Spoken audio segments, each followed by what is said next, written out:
Buenas tardes. Es un gusto para el equipo que realiza los cineforos de la Alianza de Educación para Derechos Humanos. Un placer y un lujo tener la tarde de hoy a los dos productores, a Claudia Lepage y a Joe Torres, productores de la película venezolana más importante de los últimos tiempos, Érase una vez en Venezuela, Congo Mirador, que estuvo recientemente compitiendo por Venezuela en dos categorías o intentando competir para entrar a los Oscars en dos categorías, mejor documental y mejor película internacional.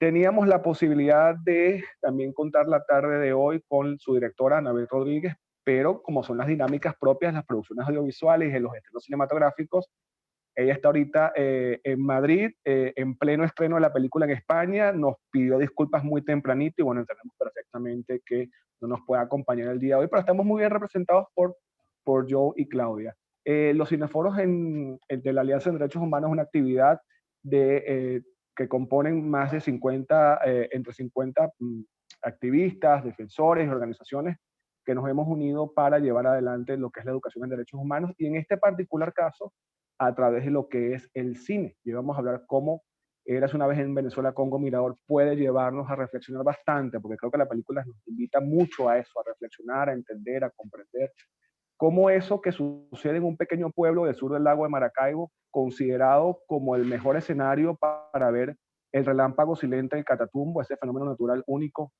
inigualable que tenemos nosotros los venezolanos y que específicamente se puede ver maravillosamente bien ahí desde el Congo. Eso que está allí representado a través del proceso de sedimentación y de contaminación que ha venido el pueblo sufriendo en el tiempo, pues esa pequeña situación de ese pueblo se traslada a todo el país. Vamos a hablar sobre eso acá. Y bueno, Claudia, que nos acompaña. Claudia es egresada de la Universidad Católica Andrés Bello, productora ejecutiva de la película Era una vez en Venezuela, Congo Mirador, la película La distancia más larga también, entre muchas otras variadas producciones nacionales que nos han llenado muchísimo éxito y mucha satisfacción. Claudia, 7 años de rodaje, perdón, 7 años de producción, 5 de rodaje, 2 de postproducción. Escuché una cifra por allí que me pareció grandiosa, 400 horas de grabación, ¿eso es cierto? ¿O la cifra, Sí, o no es así la cifra? sí, bueno, ahora les cuento. Buenas tardes a todos. Un placer, de verdad, además como cabista, poder compartir y poder compartir además este documental hecho a fuego lento, dirigido por Anabel Rodríguez Ríos. Somos ambas egresadas de la promoción del 98, aunque nos vemos más jóvenes, pero y bueno, Joe de la del 99. Y bueno, sí fueron alrededor de 400 horas de filmación, aunque pues el editor, que es también productor por el lado europeo, austríaco, Sepp Brudermann, él decía que él llegó un momento en que ya no quería estar calculando ni estar contando las horas de filmación, porque bueno, fueron 14 viajes entre investigación y rodaje entre el 2013 y el 2015. O sea que, pues, has indicado bien, Ricardo, que bueno, fueron 5 años de rodaje puro y duro. Y bueno, 2 años de edición, porque el documental es un género que, bueno, si bien siempre cuando lo realizamos, en este caso, pues había ya una premisa de que iba a tratar el documental, pues bueno, son historias vivas de personajes reales que van un poco cambiando la dinámica y bueno, se terminan de construir y de ensamblar en la sala de edición, ¿no? Por eso fueron cerca de 2 años de edición, incluyendo también la postproducción. Ya la parte de empaquetado final es un poco más breve. Y bueno, ya llevamos un año de promoción. Es el primer largometraje documental venezolano estrenado en el Festival de Cine Independiente de Sundance, que es uno de los 5 festivales internacionales más importantes a nivel mundial y que bueno, que es la cuna del cine independiente.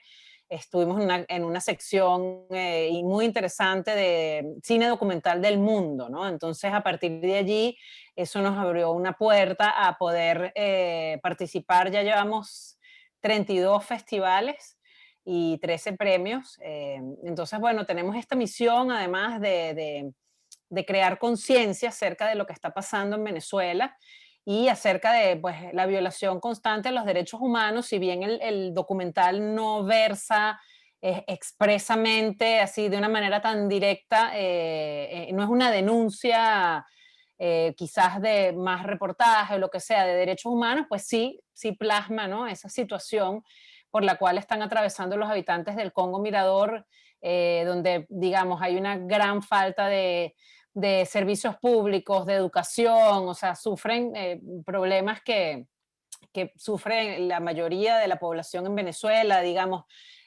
dificultad de acceso a una buena alimentación, a tener, digamos, una buena educación y además la sedimentación, que es como que el hilo conductor de la película, ¿no? El problema por el cual atraviesa el pueblo, que es que se está sedimentando y se muestra a través de dos personajes principales femeninos, la polarización que sufrimos como sociedad. Entonces, bueno, nos lo han dicho mucho y pensamos que es como una metáfora del país, a pesar de que el Congo Mirador es un microcosmos que tiene sus características muy peculiares, es un pueblo fluvial, donde todo se desarrolla pues en lancha, ellos viven de la pesca, están acostumbrados a vivir así y en eso son muy diferentes seguramente a otras poblaciones en Venezuela, pero viven muchas de las cosas que se viven en Venezuela, ¿no? Y una de estas cosas es eso, es la polarización entre la propia sociedad civil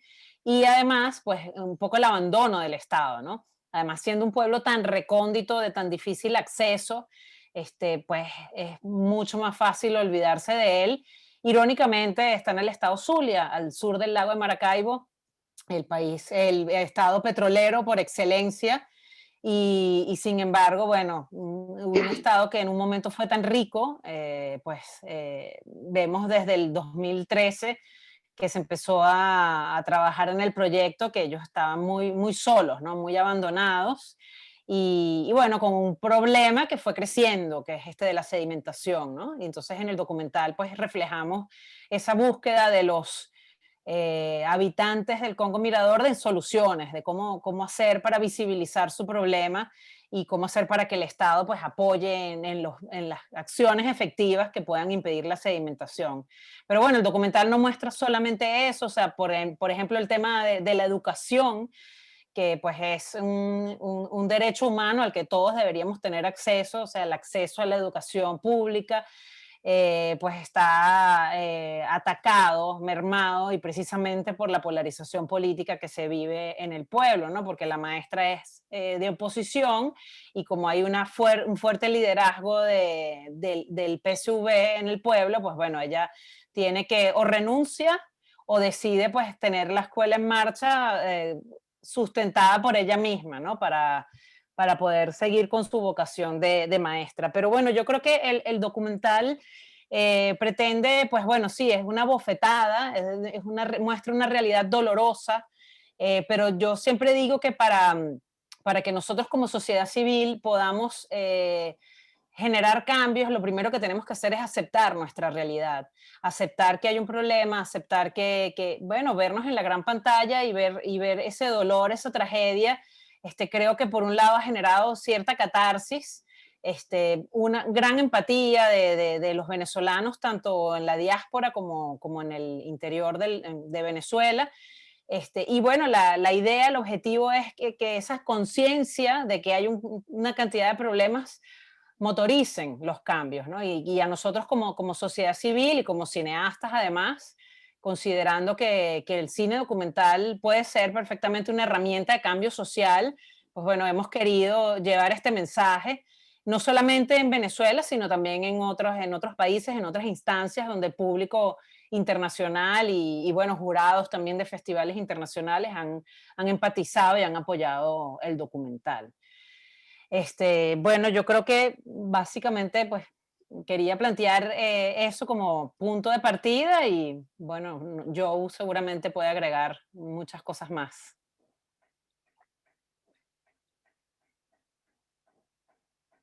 Bueno, fíjense, yo también muy agradecido por la invitación y por la oportunidad de estar aquí junto a ustedes.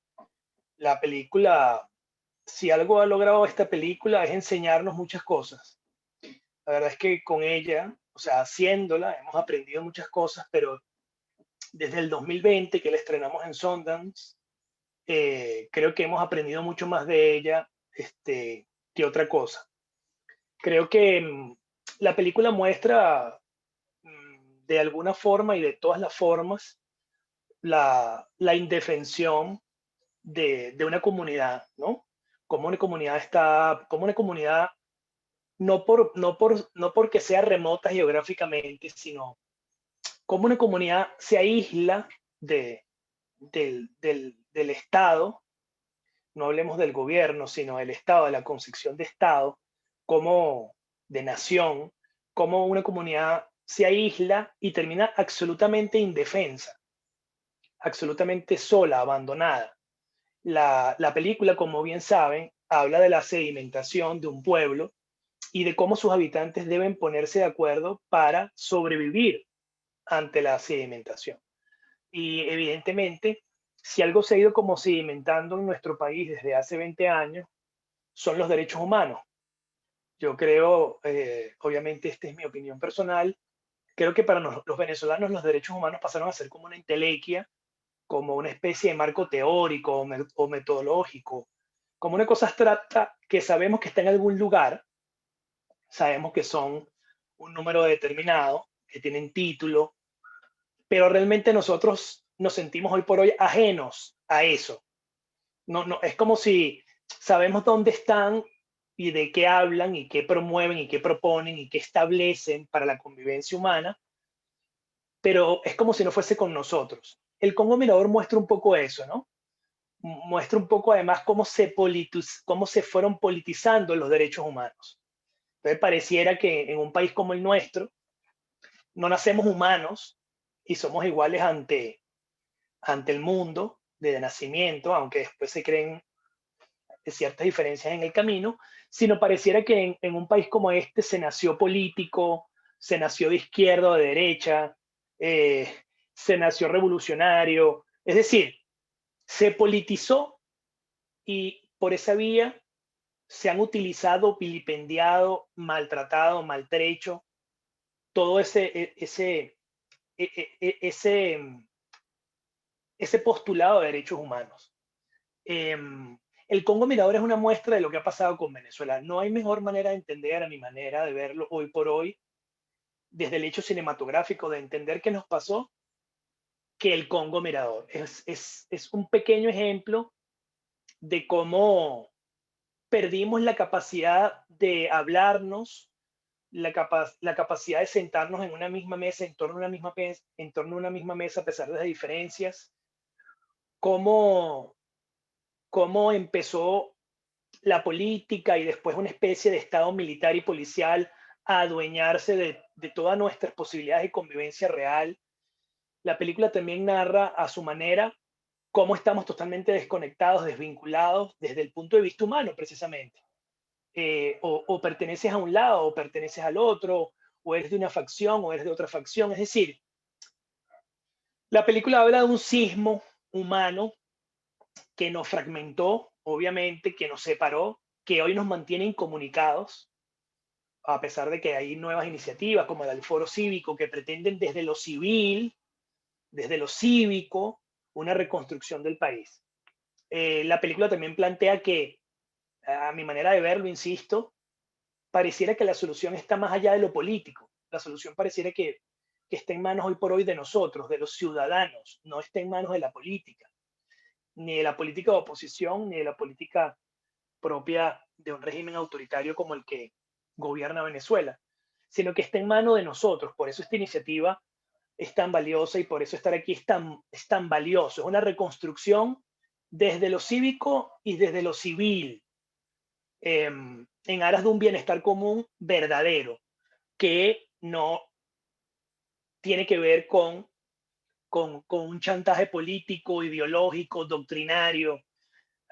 Ayer tuve la oportunidad de escuchar a Colette Capriles hablando con Jorge Botti y la verdad es que me sorprendió la conversación porque Colette decía que la ética, desde el punto de vista griego, es una práctica, no solo es un postulado, ¿no?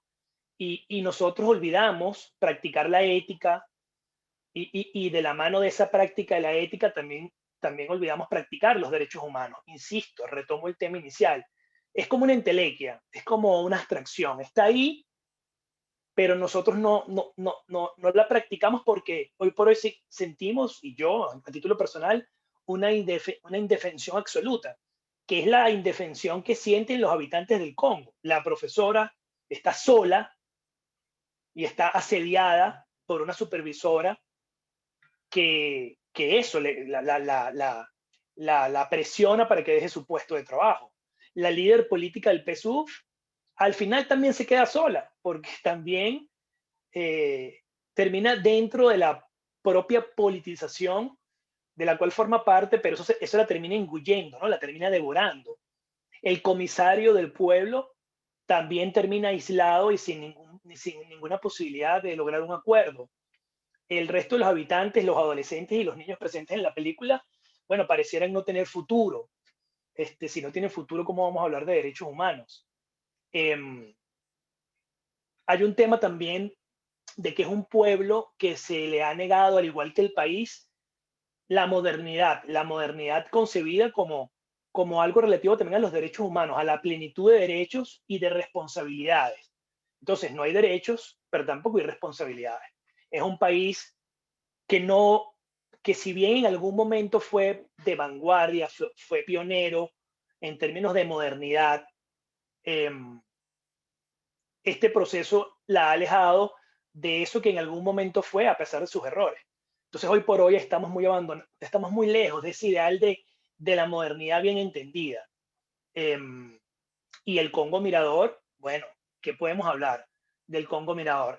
No participa de ese proceso, no existe, porque básicamente no está. Y el Congo Mirador es decir, el Congo Mirador está repartido por toda nuestra geografía. Como bien dice Claudia, este es un pueblo del sur del lago, pero ¿cuántos Congos Mirador hay? Miles de Congos Miradores.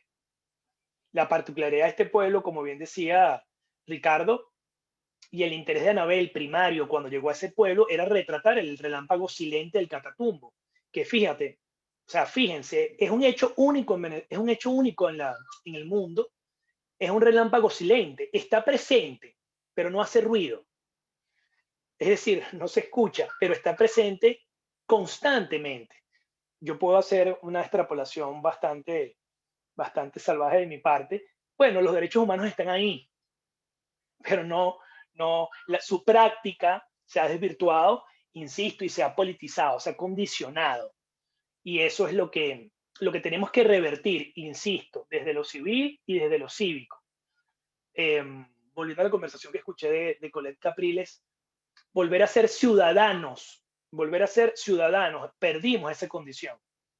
Somos sencillamente habitantes de un lugar geográfico, no somos ciudadanos, no reconocemos al otro, no estamos dispuestos a dialogar.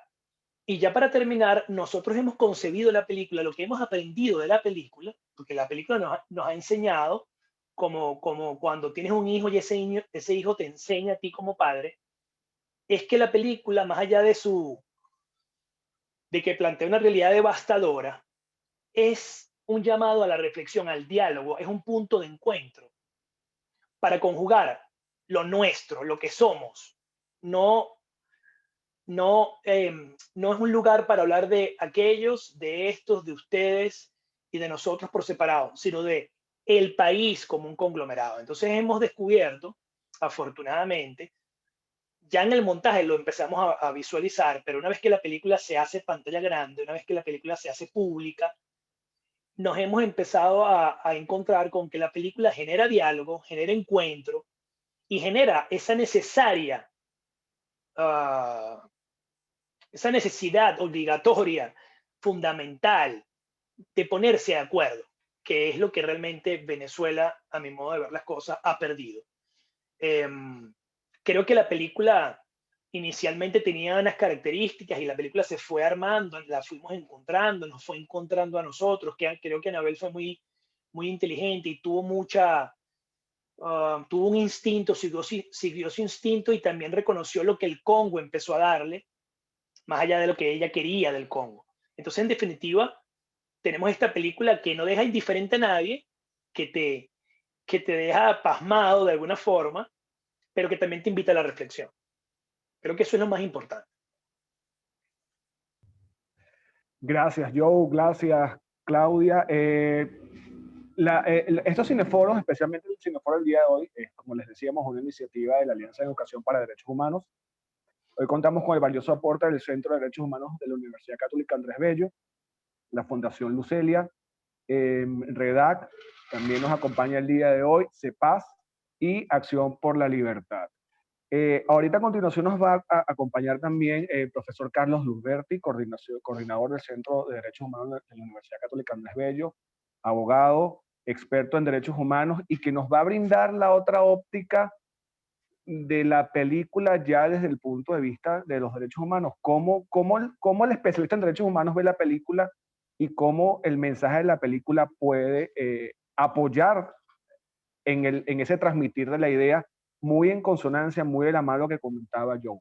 Carlos, bienvenido, gracias por ser parte de la tarde de hoy. Adelante, muchas gracias.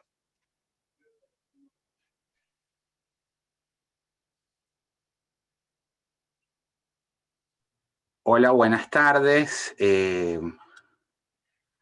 Bueno, un gusto. Voy a corregir un poquito aquí la luz porque el sol me pega de frente. Bueno, buenas tardes. Un gusto estar acompañándoles esta tarde para conversar de estos temas. Yo creo que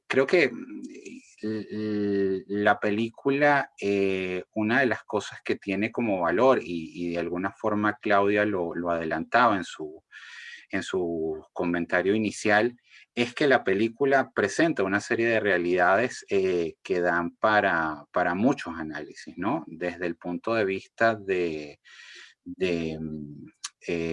los distintos derechos o las distintas situaciones que están atadas o vinculadas a las precarias condiciones en las que se encuentran muchísimas poblaciones en Venezuela. Y aparte también tomando en consideración que el tránsito de la película, digamos, es decir, esto no fue algo que se grabó en 2019, sino que esto es una foto que refleja una situación anterior incluso a la gravísima situación o crisis o emergencia humanitaria compleja que estamos viviendo en el país. Y entonces desde esa perspectiva me parece que la película es un retrato dramático, pero bueno, esa es una de las ventajas del cine documental, que no es ficción, es realidad. Desde el punto de vista de las carencias en materia de salud, por ejemplo, en materia de educación, en materia de condiciones de vida o condiciones de vivienda en el espacio de Congo Mirador, pero además también desde el punto de vista ambiental, si se quiere. Es decir, uno de los fenómenos, o el fenómeno del cual huye la gente, o lo que representa la amenaza a la vida, y a la vida no solamente desde el punto de vista biológico, sino a la forma de vida de la comunidad, y lo que termina de alguna forma siendo en principio el disparador del desplazamiento, a lo que me referiré inmediatamente, es el problema de la sedimentación y cómo esto es un problema que es el resultado de un proceso de degradación medioambiental y cómo los temas ambientales inciden también. Y hoy en día pues hablamos con claridad y con pertinencia de los derechos económicos, sociales, culturales y ambientales que se deben abordar en su integralidad desde el punto de vista de cómo esto impacta en la vida del sujeto. Y entonces aquí yo introduciría la dimensión de cómo ese desmembramiento del pueblo se traduce o se convierte en un fenómeno que es el fenómeno del desarraigo. Y aquí conecto con nuestro problema, nuestro gravísimo problema de migración forzada en el país, que ese sí es un resultado directo de la emergencia humanitaria compleja. Es decir, hay una necesidad en el ser humano, esto está bastante desarrollado en la literatura desde el punto de vista del análisis filosófico, moral, espiritual, de la necesidad de desarrollar o de sentar raíces, y raíces que van en función de la historia y de la vida cultural. Y cuando una persona individualmente hablando migra, y migra además no por una decisión personal, sino empujada por una crisis, ya sea una crisis socioeconómica como la que estamos viendo en el contexto de la crisis de la emergencia humanitaria, o empujada por una emergencia o un problema ambiental, esa necesidad se rompe, esa necesidad entra en crisis. Y eso, es decir, las personas, los seres humanos, tenemos derecho a la protección del Estado, del poder público frente a eso. Yo creo que ahí hay otra dimensión que se ve claramente desde el punto de vista de la orfandad de la población frente a ese deber de respetar y garantizar, especialmente de garantizar los derechos de parte de la autoridad. Y cómo además esto tiene otro elemento que es nuestro dilatado conflicto político y polarización, y cómo la población queda atrapada en esa polarización, y cómo además dentro de la trampa de esa polarización hay una parálisis del Estado en su deber de respetar y garantizar los derechos. Es decir, tienes dos autoridades en conflicto, tienes un alcalde opositor, tienes un gobernador oficialista, tienes una de estas autoridades intermedias designadas. Además, allí la discusión acerca del respeto a la voluntad popular expresada en los resultados electorales, y todo este tema de autoridades paralelas que vienen ocurriendo en Venezuela en los últimos años. Y cómo esto, pues al final del día, no se traduce en resultados desde el punto de vista de calidad de vida o garantía de derechos de la gente, sino que en definitiva lo que se traduce es en parálisis y en ausencia de protección o de políticas públicas de protección eh, de la gente, del pueblo. Y que esto en definitiva, pues lo que termina es generando el problema del desarraigo, el problema de que la gente se va. Entiendo que pues mucha de la población que participa en la película se ha retirado ya de la zona, viven en Santa Bárbara, me parece, cuando se han desplazado hacia otras zonas, que es además un fenómeno, el fenómeno del desplazamiento, que normalmente se ve desde la perspectiva de derechos humanos y sobre todo en contextos de estados fronterizos como el Zulia, derivado del conflicto armado colombiano y los actores armados, y la jurisprudencia de la Corte Interamericana de Derechos Humanos en este tema, pues precisamente está sentada a partir de los precedentes colombianos, pero que también lo podemos ver en Venezuela en muchos casos. Es un tema del que no se habla con mucha frecuencia, pero bueno, que también los fenómenos medioambientales generan esos movimientos y esos flujos y ese desplazamiento humano, que además esto se interconecta con un problema relacionado con la pobreza y la exclusión, esencialmente. Es decir, quiénes son además las personas más afectadas por estos efectos medioambientales adversos, o por estos efectos, las personas que viven en pobreza, y son al mismo tiempo las personas cuyas voces son menos escuchadas por las autoridades políticas. Y es todo un círculo vicioso de violaciones a derechos humanos asociadas a esa situación de vivir en pobreza, relacionado con la falta de servicios públicos adecuados, la falta de servicios de salud, de educación, etcétera. Además, pues ayornado por el problema de la polarización política del que ya hemos hablado. Y esto, pues por supuesto, ya para cerrar y pues devolverle el control a Ricardo, tiene que ver con el tema de cómo ese daño o cómo ese desarraigo y cómo ese trauma que además esto genera. Es decir, esto no es solo un problema jurídico, esto es un problema social, psicosocial, incluso emocional. Se traduce en la afectación al proyecto de vida de las personas, que además es un concepto que ha desarrollado la Corte Interamericana de Derechos Humanos también, cómo las personas nacen y se desarrollan en una comunidad con una serie de expectativas desde el punto de vista de lo que van a estar haciendo o lo que va a ser su vida, a un plan de vida en función de estudios, en función de desarrollo, de alcances, de expectativas, de creaciones que se quieren realizar, y que estas situaciones o estas crisis, como la emergencia humanitaria o en el caso particular de Congo, este tema de la sedimentación y el problema medioambiental, pues básicamente rompe ese plan o ese proyecto de vida, y eso pues genera un trauma, y la inacción del Estado al no proteger o garantizar el conjunto de derechos humanos asociados a ese proyecto de vida es una situación de responsabilidad legal del Estado. Es decir, Las autoridades no están puestas allí para figurar, para tomarse una foto, sino básicamente están puestas allí para garantizar los derechos de las personas y dentro de esos derechos a garantizar, garantizar el proyecto de vía. Yo dejaría hasta aquí el comentario para no monopolizar. No, Carlos, para nada. Bienvenido a tus aportes, tus apreciaciones acerca de la película, porque entre todos construimos esta iniciativa y construimos lo que estamos conversando. Eh, Claudia, yo no sé quién de los dos guste responder la siguiente pregunta, porque hay un plano de la película que a mí particularmente se me quedó grabado como el chip más importante de la película, y yo creo que son esos momentos que el cine nos regala que quizás tú no esperas o preparas, pero no se te da, pero se te da sin buscar, en fin. Que es ese momento cuando está Tamara en la entrevista con el gobernador Arias Cárdenas y él empieza a hablar por teléfono porque le entra una llamada y obvia por completo a Tamara y Tamara se queda en un estado de indefensión, engullida de alguna forma por lo que comentaba Joe, y es como ese desmoronamiento de toda de esa esperanza que se va. Y Anabel se queda allí acompañando ese momento sin imprimirle ningún tipo de sonido, que esa es otra de las cosas maravillosas que tiene la película, el uso del sonido, ese momento del silencio que habla mucho. ¿Cómo dijeron ustedes eso? Porque entiendo que también obviamente hay todo un aprendizaje a lo largo de todo el viaje de hacer la película. Porque otra cosa también es importante de la peli, cómo Anabel se mimetiza con el pueblo de manera tal de ser parte de cosas que quizás en un entorno no hubiesen sido posibles. Los escucho a ustedes, no sé quién quiera abordar esa parte.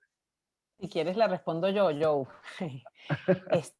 Bueno, esta escena, por supuesto, pues en todas las discusiones, presentaciones de la película, pues suele salir a relucir, ¿no? Porque es impactante.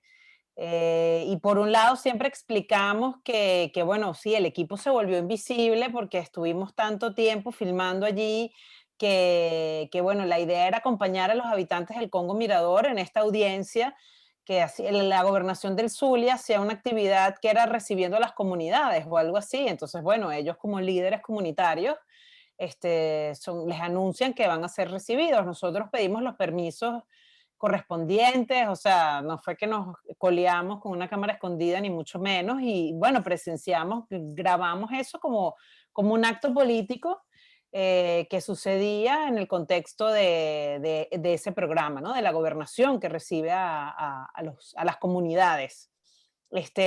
Y una anécdota interesante que cuenta Sepp Bruderman y bueno, la misma Anabel, es que esos planos, el plano de Tamara, de esa decepción, eso fue algo que se consiguió después, porque eran tantas horas de material que Sepp revisando y revisando y decía, vamos a ver qué más consigo.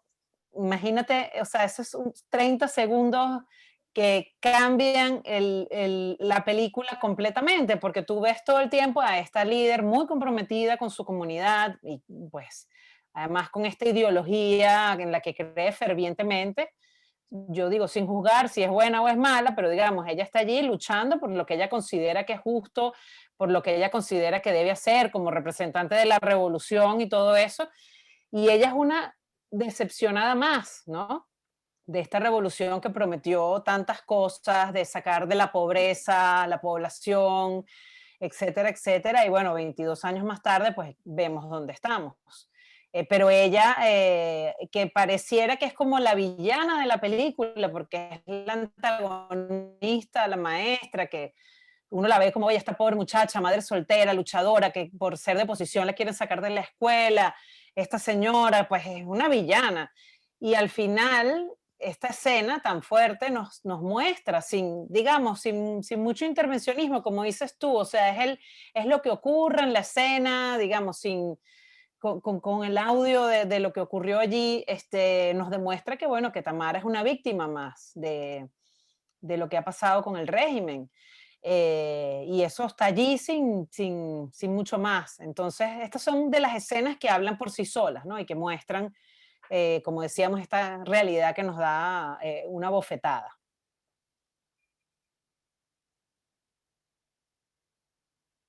Joe, ¿qué te gustaría agregar a eso? Tú vas acerca de proponerse cómo el sistema engulle, en este caso, a los ciudadanos. Bueno, ahí vemos a un Arias Cárdenas, la red es su, yo siempre digo lo mismo en esta oportunidad porque es un tema recurrente. Ahí hay una autorrepresentación del político siendo político. Lo que pasa es que Arias también, sin saberlo, se tiende una trampa cuando él mismo se olvida de la cámara y atiende la llamada. Fíjate que él ataca lo que puede resolver, él le interesa lo del motor, en algún momento habla con el comisario sobre el motor, y la llamada que él hace es una llamada clientelar, o sea, lo que tú quieras, yo te ayudo, estoy aquí para ti, o sea, es algo clientelar, es algo personal, pero realmente el problema de la sedimentación y el problema del Congo que se está vaciando, de ese desarraigo del cual habla el profesor, eso realmente no le escucha, él sabe que él no puede afrontar eso. Entonces es un político siendo político, o sea, se queda en la superficie, ofrece desayuno, eh, abre las puertas del despacho, despacho que es público, no es privado, palacio que es público, no es privado. Arias Cárdenas es un funcionario, no olvidemos eso, un funcionario nuestro, de todos los venezolanos, pero bueno, se pierde la autorrepresentación del poder y termina obviamente olvidando y apartando a una líder además que coincide con él ideológicamente. O sea, que tiene, digamos, ese nivel de desprecio, ese nivel de indiferencia, ese nivel de ese funcionario burócrata que ya ni siquiera escucha, que tiene unas personas enfrente y que prefiere atender una llamada personal, una cosa que para mí es clientelar, o sea, que él puede resolver desde la gobernación, porque él no está resolviendo eso desde su casa, él, humanamente, de forma individual, sino lo resuelve desde la gobernación. Entonces, bueno, es una escena final increíble porque habla de lo que somos y de lo que, y de lo que termina siendo este proceso de 20 y pico de años, ¿no? La política siendo política, no la política a favor de los ciudadanos, a favor de sus conciudadanos. Y es una bofetada, y es una escena final. O sea, pocas películas tienen, inclusive de ficción, una escena tan buena para terminar, para cerrar, ¿no? Y sí, ahí vuelvo a lo que yo les he comentado. La película también nos encontró a nosotros. Ese plano estaba por ahí, pero no tenía esa relevancia. Obtuvo esa relevancia cuando se ubica en ese lugar, en ese corte de la película, se convierte entonces en el final, en el clímax. No en el final, en el clímax, porque después de eso viene una catarsis tuya como espectador en donde te cae todo, absolutamente te cae todo, y tú ahí es cuando realmente digieres la película y te la llevas puesta. Ese es el clímax, imagínate. Yo he visto pocos clímax tan efectivos.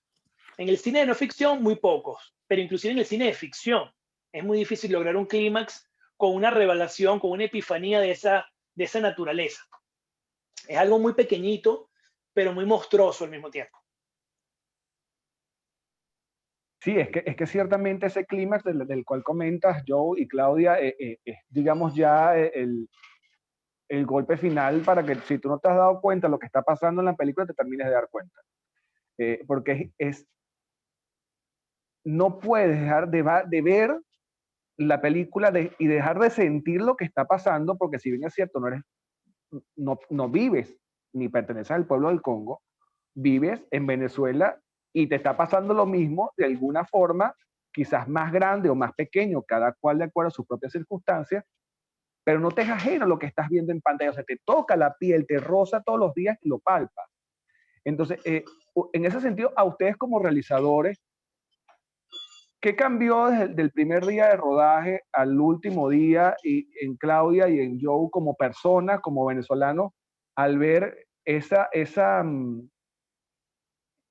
sedimentación y esa degradación del pueblo en pequeñito que al final es del país completo? Porque la película, otra de las cosas que retrata maravillosamente bien, El lente de Anabel, que el Congo es una película desde la vista de una mujer, contada a través de los ojos de 3 mujeres, que son Tamara, Natalia y la niña, que en este momento se me olvida el nombre, si me ayudan sería genial, porque también la vemos a Joaini. ella. Joaini. Joaini. Joaini. Joaini, que también la vemos a ella en el medio del lago limpiándose la contaminación en los pies con el petróleo. Entonces, es interesante cómo esta triple mirada femenina o cuádruple mirada femenina nos cuenta esta historia que a todos nos toca muy de cerca. Sí, bueno, a mí sin duda me cambió muchísimo la película. Yo creo que yo soy digamos, a nivel profesional, por supuesto, y a nivel personal también me tocó profundamente las fibras porque, bueno, empezando porque cuando yo me involucré en el 2013 en la película, que fue cuando empecé a trabajar con Anabel, yo no sabía dónde quedaba el Congo Mirador. Entonces ya por allí fue como, ya va, yo no vivía en el país, yo tenía 10 años viviendo fuera. Yo soy uno de esos casos de migración al contrario, bueno, igual que Joe, yo vivía en España, estuve viviendo 10 años en Europa y a finales del 2013 me mudo a Caracas para empezar a trabajar en el equipo con Joe de 3 Cinematografía. Y cuando Anabel, que en ese momento vivía aquí en Venezuela, ahora ella vive en Europa, es lo interesante del flujo de las migraciones. Ella me empezó a contar sobre, bueno, sus andanzas en el Congo Mirador, que lo había conocido porque había grabado primero para unos documentales de la televisión de América Latina, El Relámpago del Catatumbo, etcétera. Cuando ella me habla del Congo Mirador, yo digo, pues que yo no tengo ni idea de dónde queda el Congo Mirador. Pero sin duda, sobre todo para mí hay algo que me marcó muchísimo. Bueno, a nivel de producción fue, o sea, lo pueden imaginar, muy complejo por todo tema logístico, por la cantidad de tiempo que estuvimos haciendo la película, todas las cosas que se enfrenta uno en cuanto a la producción, la hiperinflación, la dificultad de conseguir gasolina para trasladar el equipo allá, incluso el riesgo de tener el equipo en una zona donde hay paramilitares, hablando de los conflictos armados fronterizos con Colombia, pero a mí nunca se me va a olvidar el momento en que yo vi la película por primera vez en pantalla grande en el Festival de Sundance. Yo lo que hacía era llorar y llorar y llorar, porque realmente yo pues pude vivir y pude crecer en otra Venezuela que tenía por supuesto sus defectos y sus cosas a mejorar, etcétera.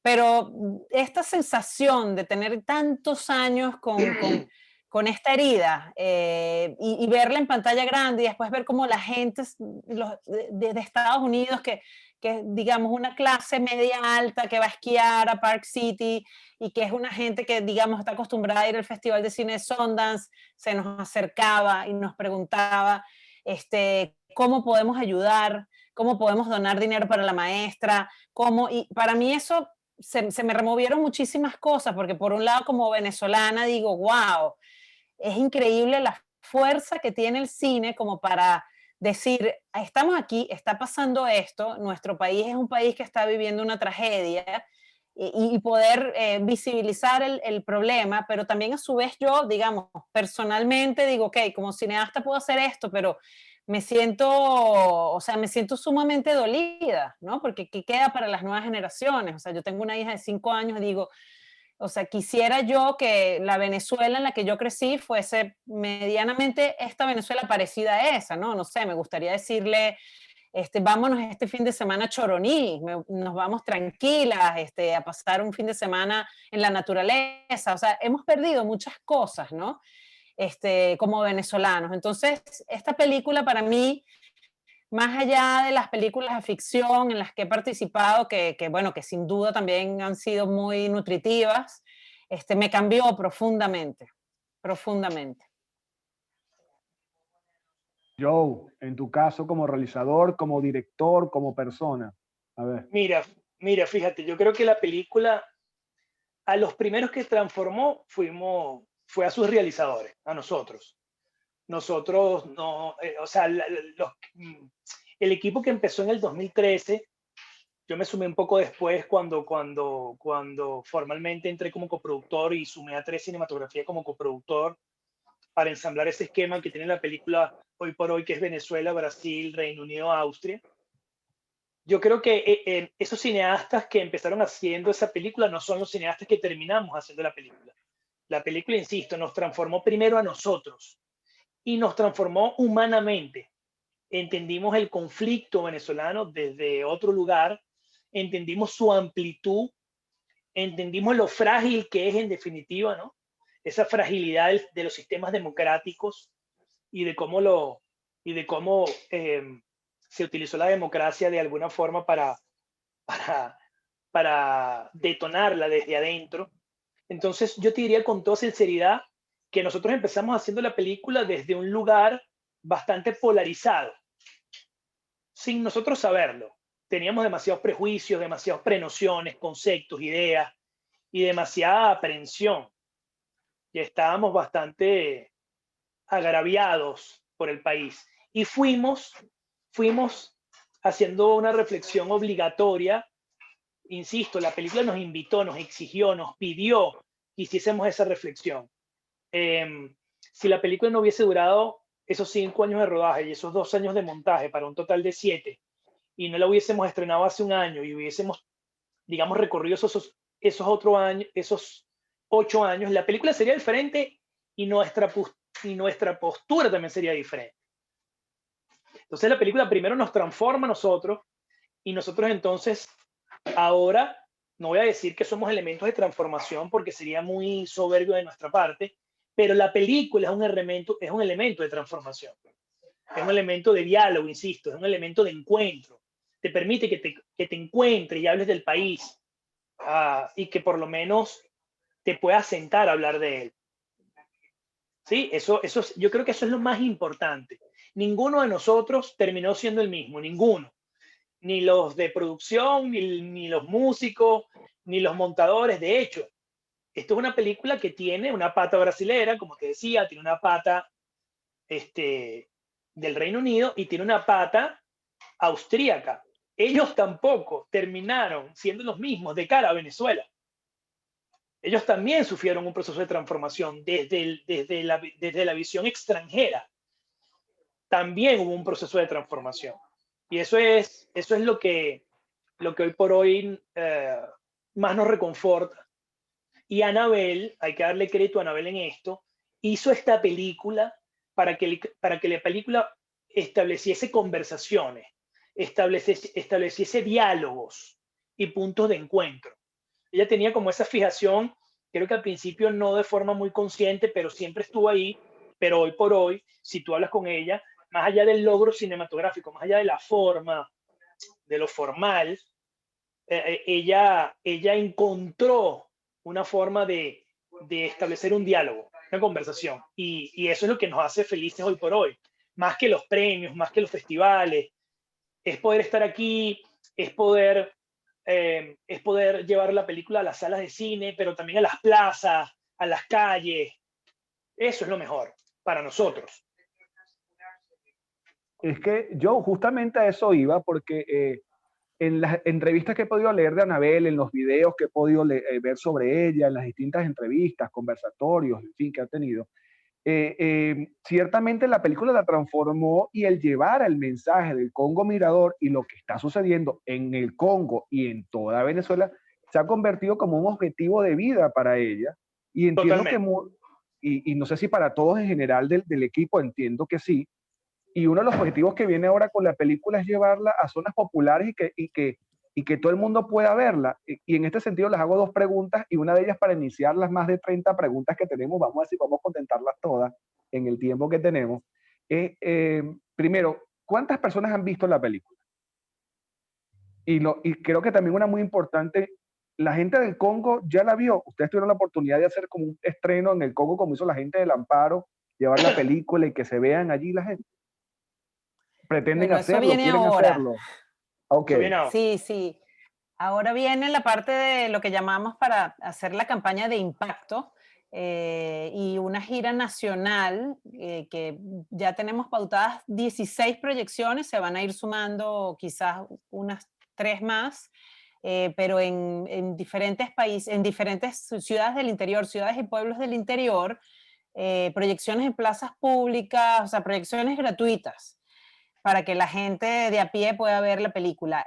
No vamos a ir directamente a Congo Mirador porque, bueno, ya está sedimentado, no quedan sino 4 personas apenas, y vamos a trasladar a una parte de las personas que participaron en el documental a Maracaibo para una proyección que estamos organizando en el Teatro Baralt, que además es un teatro emblemático para el cine venezolano y bueno, para nosotros es como una deuda que tenemos con el Estado Zulia y bueno, eso va a ocurrir en el mes de abril. Anabel va a venir para poder también desarrollar esta gira. En Caracas vamos a tener 6 proyecciones gratuitas en diferentes zonas de la ciudad. Ya estaremos comunicando dónde van a ser y la idea es esa, generar diálogo, generar la posibilidad de conversar con la gente, tanto con nosotros como realizadores de la película, como que, bueno, genere debate entre ellos. ¿Cuántas personas la han visto? Esa es una muy buena pregunta.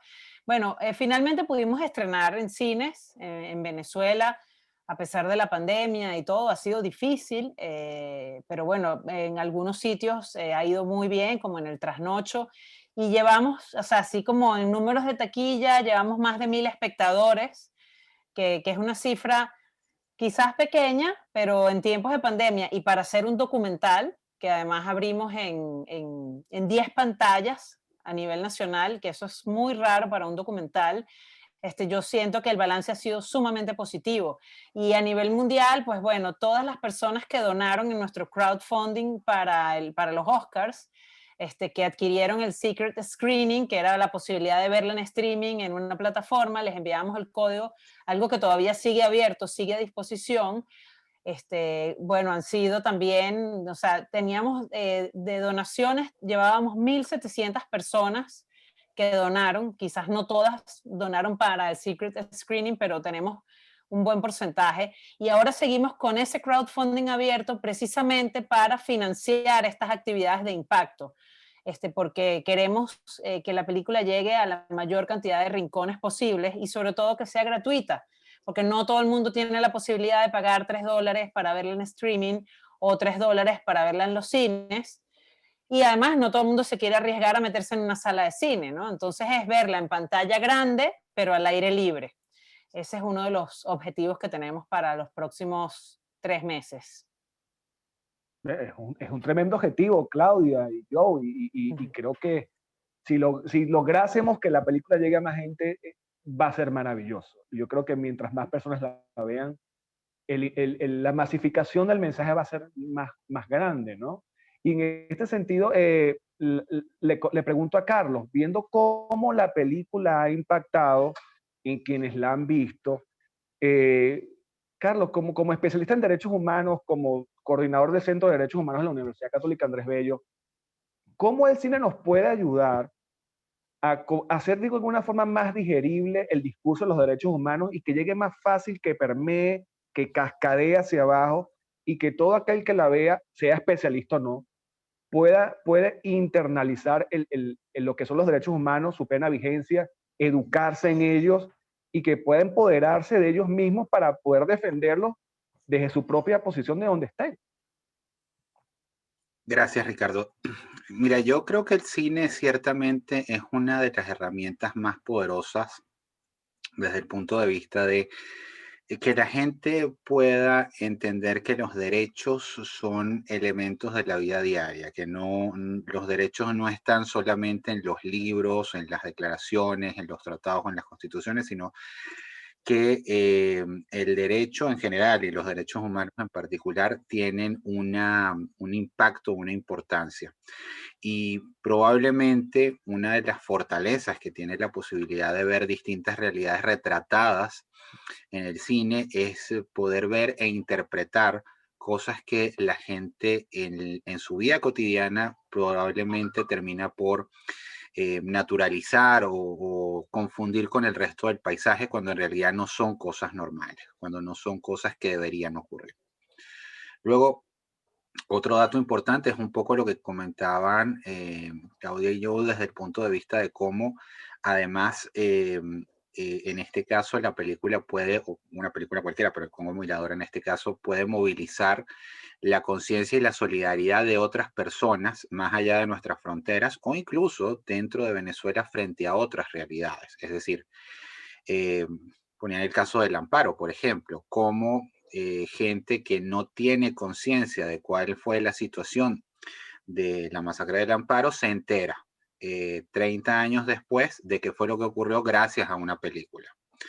Que se entera de cuáles eran las realidades y las carencias de la zona gracias a una película. Como en este caso, gente que de pronto tú le comentas a alguien sobre el relámpago del Catatumbo y sí, sabe de qué le están hablando. Ahora, si le dices el pueblo a partir del cual tú veías el relámpago del Catatumbo y además la particularidad de un pueblo de palafitos, pues la gente se pierde, no cree que esto exista.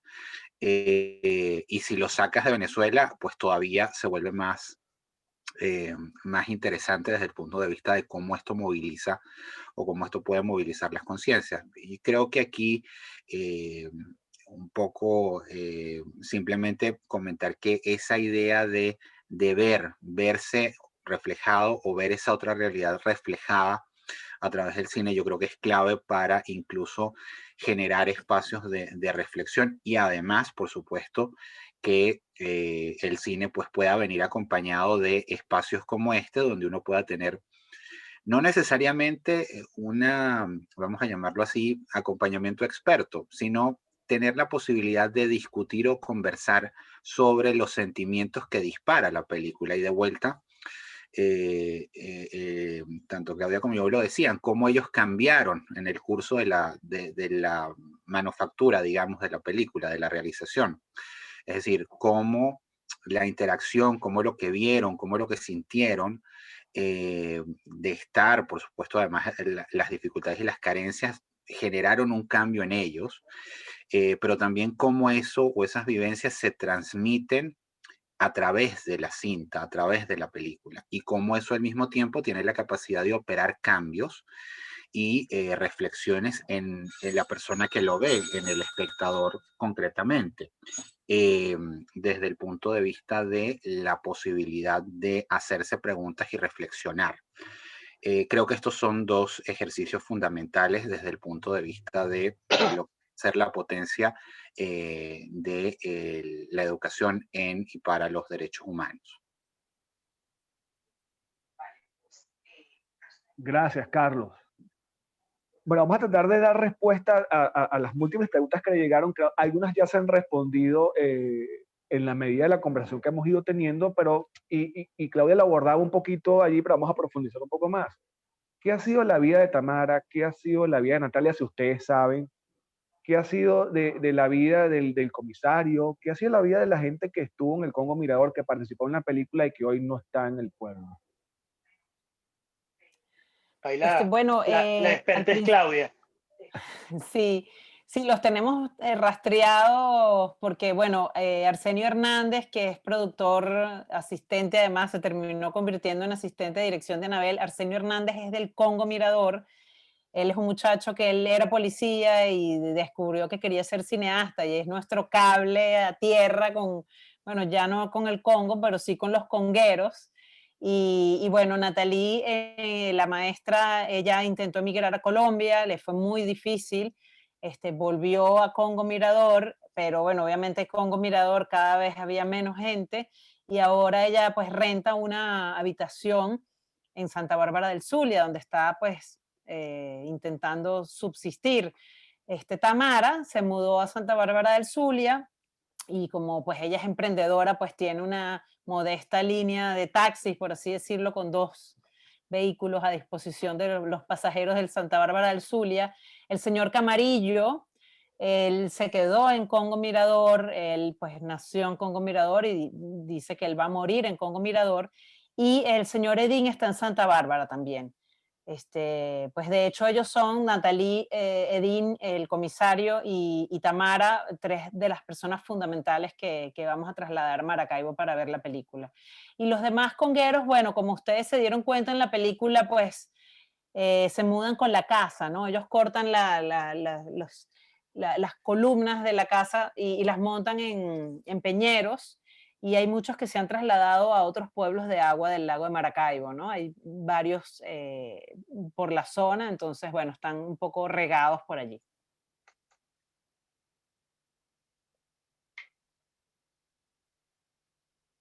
A ver, hablamos hace un rato de, de esa mimetización de Anabel al momento de grabar y de todos ustedes allí.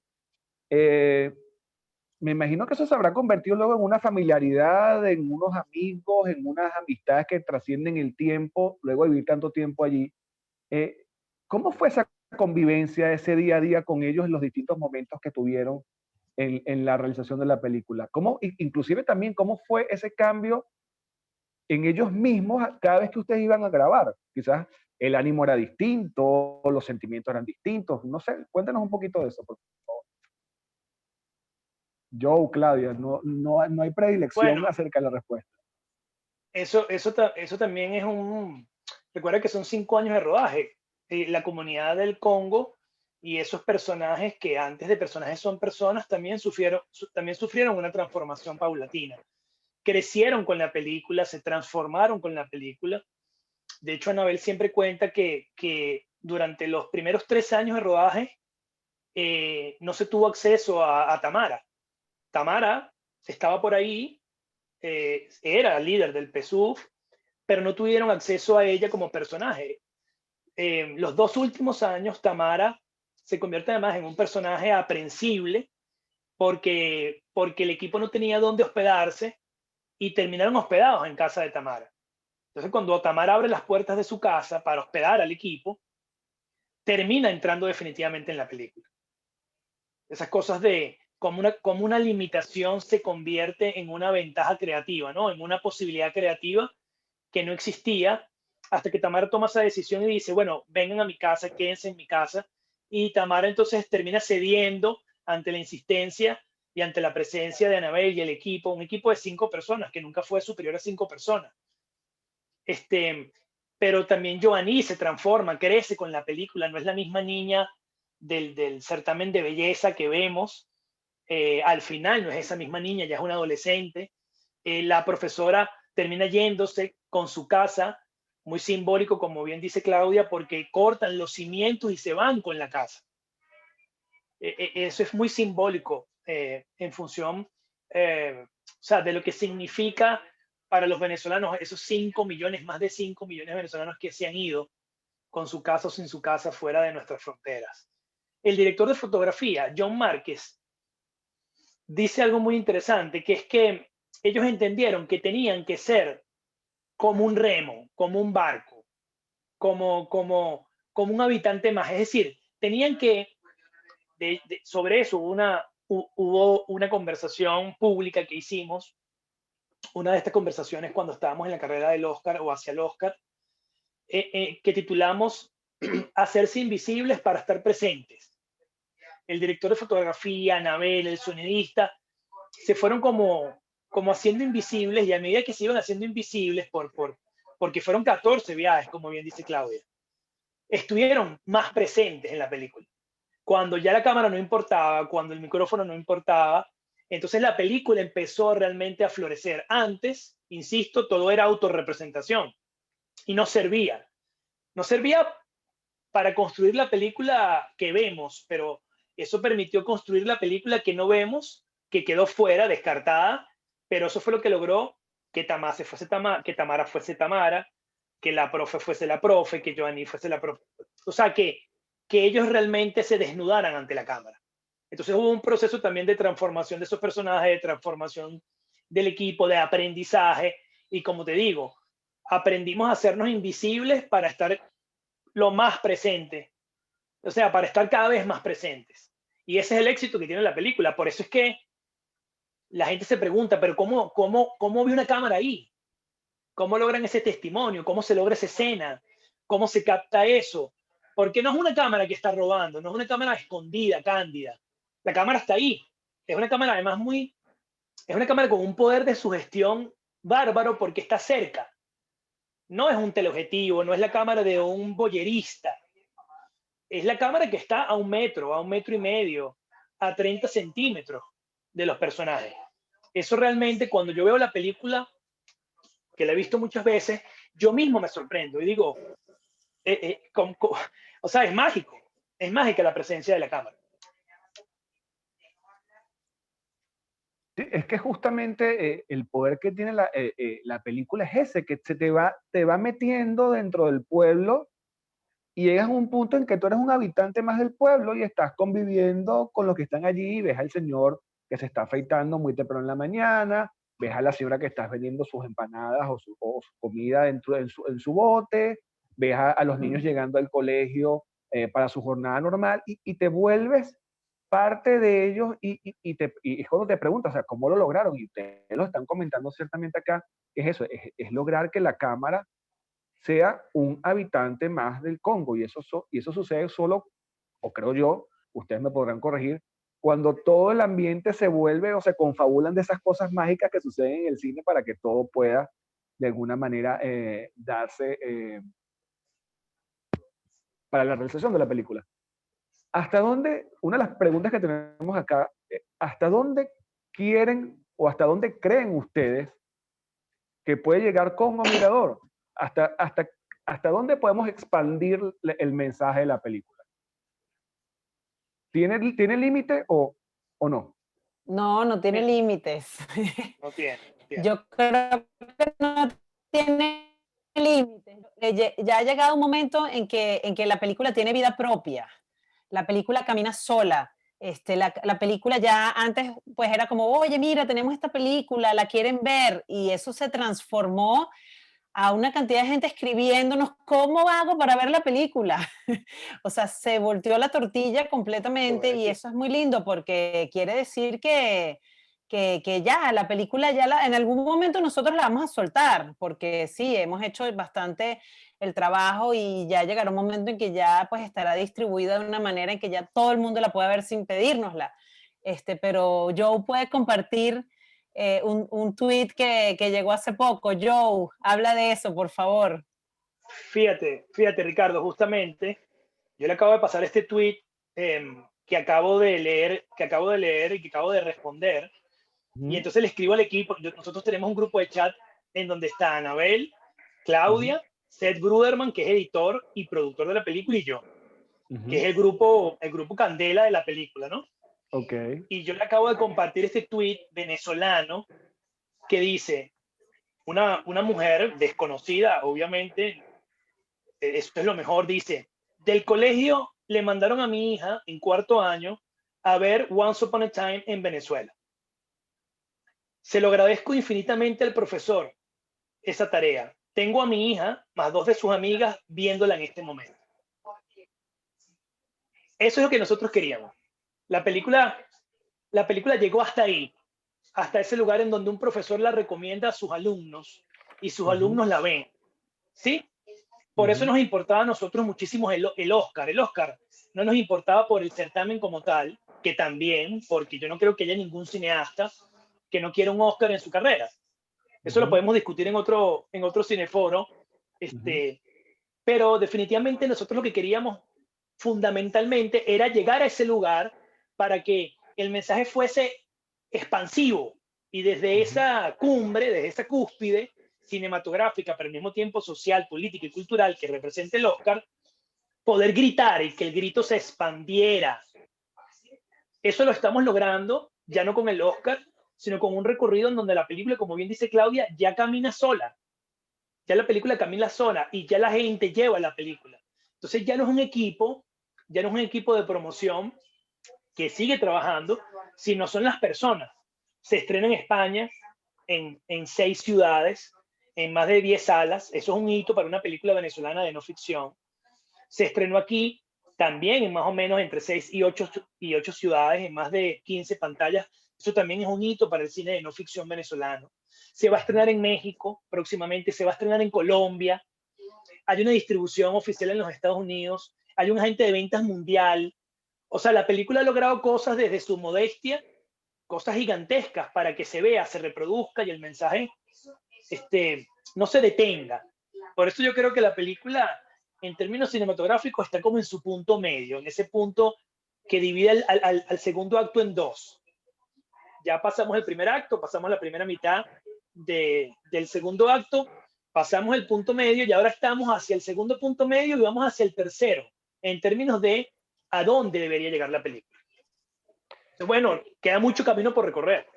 Claro, es que positivamente cuando los realizadores hacemos películas, audiovisuales, documentales, películas, en fin, en general, uno tiene una premisa o uno persigue un objetivo acerca con ella y tiene unas ideas de a dónde puede llegar con ella y cuán lejos puede llegar con ella.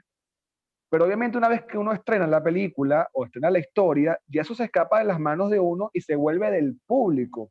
Y en este caso la película se las arrebataron de las manos, en el buen sentido de la palabra a ustedes, la gente la apropió como propia, es de nuestra, del público es el que la ve, y está masificando la...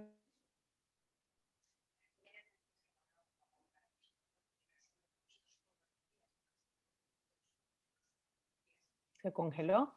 Creo que Ricardo Sí, se... lo perdimos, ¿verdad? Sí.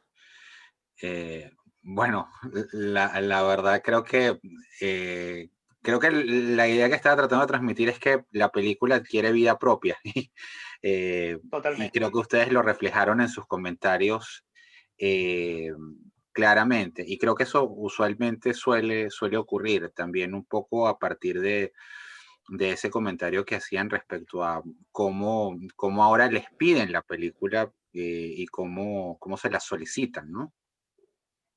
Así es, pero podemos aprovechar a responder algunas de las preguntas que están en el chat que nos han compartido por aquí, Carlos, si quieres. Sí. Bueno, hay una que se refiere a quién estuvo y producción, ¿no?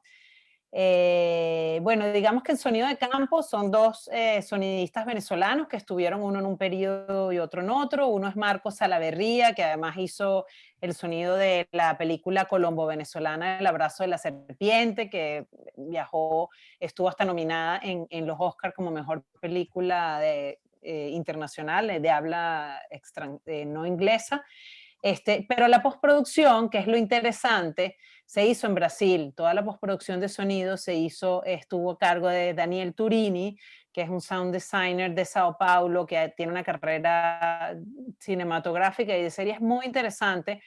Entonces fue muy, muy nutritivo, ¿no? Porque en esa coproducción que mencionaba Joe, donde participan varios países, pues bueno, el input que dio Brasil a la hora de sonorizar la película, de hacer el diseño de bandas, etcétera, fue muy interesante. Entonces, un poco para ir respondiendo las inquietudes que hay por aquí, ¿no?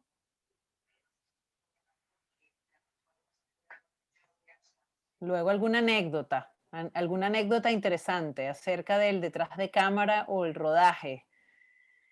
Bueno, Joe y yo no somos personal de filmación, o sea, yo no estuve en el Congo Mirador, Joe tampoco, pero algo que yo puedo contar en primera persona, yo estuve a cargo como de la producción desde Caracas, de organizar el equipo que viajaba y cada vez que había que armar el equipo bueno, y contratar y buscar toda la logística, pasajes, etcétera. Bueno, era un trabajo, ¿no? Intentando sobre todo mantener al mismo personal para que esa invisibilidad que hizo posible que esa cámara fuese invisible y todo, intentar no rotar mucho al equipo, ¿no? Pero obviamente, pues la migración es algo que ha atacado también a la comunidad cinematográfica y hubo algunas personas que se fueron del país, ¿no? Pero yo cada vez que recibía una llamada de Viena de Anabel oye, Anabel, pero no habíamos dicho que ya íbamos a parar el rodaje, no, pero es que ahora parece que las dragas sí las van a mandar, entonces, preparados, todos preparados, ya, llama a todo el mundo, entonces, o sea, eso tiene el género documental, que a veces uno cree que ya está todo listo, que ya terminaste y no, y cuando pensábamos que ya habíamos terminado de filmar, Arsenio Hernández, nuestro hombre en el Congo, llama a Anabel y le dice, oye, ahora la sedimentación sí se ve muchísimo. O sea, hay que ir a Congo Mirador a hacer tomas aéreas inclusive para mostrar, ¿no? Cómo está eso ahora mismo. La maestra ahora sí se va, ahora ya está decidida, hay que ir. Entonces, bueno, son algunos entretelones de cómo fue ese detrás de cámaras, de que, bueno, a veces, pues, piensas que ya tienes la película lista y no, aunque claro, llega un momento en que hay que decir, ahora sí hay que parar, porque, bueno, no se puede estar filmando eternamente.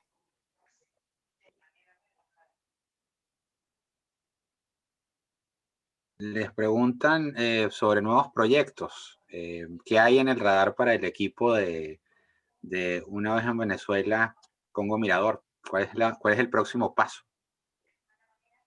Mira, estamos explorando unas nuevas historias de no ficción. Anabel, como directora, eh, digamos que su especialidad o su afición es la no ficción, es decir, el cine documental. Por ahí hay un par de proyectos nuevos que están como en presentación a Algeciras, como casa productora, y también a The Guardian. O sea, hay unos proyectos, los proyectos, digamos, siguen siendo igual en el sentido de la pulsión, ¿no? De relatos reales, relatos nuestros, venezolanos, cotidianos, que están ahí, que pasan desapercibidos, pero que cuando tú haces foco, descubres una historia detrás de cada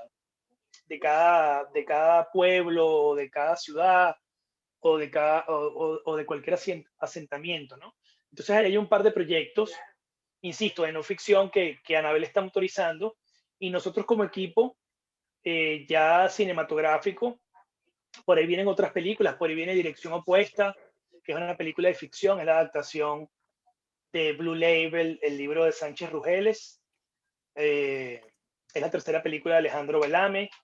Por ahí también viene una película que se llama Yo y las Bestias, de Nico Manzano, también una película de ficción de un Nobel realizador venezolano, una película verdaderamente independiente en su gestación y en su planteamiento artístico. Estamos preparando otra película larga de no ficción que tiene que ver con el VIH y cómo una persona, cómo un venezolano se ve obligado a dejar Venezuela para sobrevivir con esta condición. Y vienen proyectos en desarrollo que estamos gestando, que están en papel todavía, que todavía son papel, que no son cine, pero toda película fue antes papel, como se podrán imaginar. Eh, hay otros proyectos que están en desarrollo, como decimos nosotros, ¿no? Que se están incubando y que están tomando forma desde el papel. Así que por nosotros, en el caso de Tres Cinematografía, bueno, viene más cine. Afortunadamente tenemos películas en cola y vamos a seguir ahí haciendo ese esfuerzo, que es lo que nos motiva, ¿no? Y lo que nos gusta hacer. Qué bueno. Disculpen Creo que ya tenemos a el Ricardo de detalle vuelta. técnico aquí. Ya Ricardo está de vuelta. Gracias, Carlos. No nos faltaba Sí, más. es que bueno, el detalle técnico del internet, bueno, no nos pudimos escapar el día de hoy. No sé si lograron escuchar la última pregunta que comentaba y que era específicamente para Carlos, y no sé si la respondieron, me podrán decir sí o no. Cuando hablaban ustedes de la masificación de la película y hasta dónde iba a llegar, cómo eso nos permitía a los que estamos trabajando, digamos, en la otra área que no es en la audiovisual, transmitir la información, Carlos, a otros países y a otros entornos y a otros ciudadanos que quizás no hemos llegado todavía. Y ¿Cómo podemos aprovechar este envión y esta ola? Sí, yo creo que, a ver, y esta es aquí retomo una conversación que por ejemplo, los colegas de Provea han estado avanzando mucho en esto, en lo que ellos llaman los derechos humanos por todos los lenguajes. Es decir, esta idea que el concepto de derechos humanos, la defensa de derechos humanos no esté circunscrita a lo que de alguna forma tradicionalmente hemos hecho los defensores de derechos humanos o las organizaciones de derechos humanos. Sesudos informes de centenares de páginas donde documentamos las violaciones a derechos humanos. Sí, muy bien, pero eso tiene un público muy limitado. Si queremos lograr cambios en materia de derechos humanos, necesitamos que cambien las mentes de las personas. Y en esta sociedad súper saturada de información, es muy poca la gente que se va a detener a leer esos extensos informes. Ojo, y esto es importante, los informes hay que hacerlos, los informes son clave, porque los informes tienen un objetivo específico. Es decir, si usted está pensando en tener alguna clase de ejercicio de justicia internacional, por ejemplo, allí los informes van a ser fundamentales.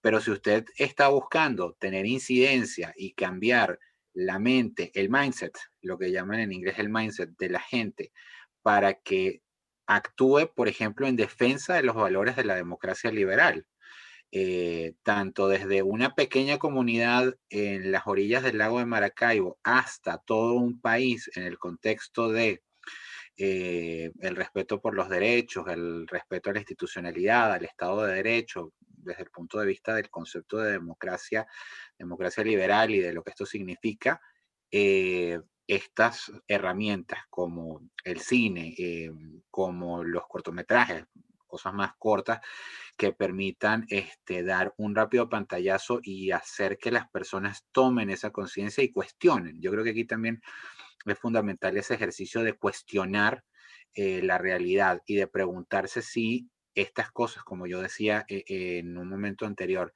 si no estamos invisibilizando, normalizando o convirtiendo en parte del paisaje cosas que no deberían ser.